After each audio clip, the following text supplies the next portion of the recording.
अरे मोदी जी मेरा 6 आया। अरे दीदी मेरा तो 3 आया। अरे मोदी जी आज आपको हरा के प्रधानमंत्री हम बनेंगे।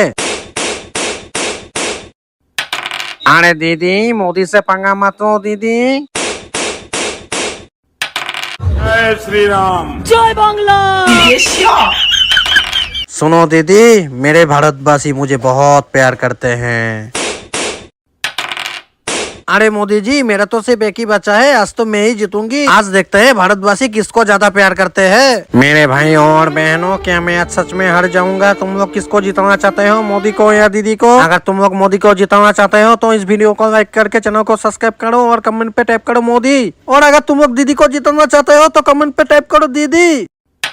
अरे दीदी देखो मेरा 6 आ गया, मैं तो जीत गया दीदी।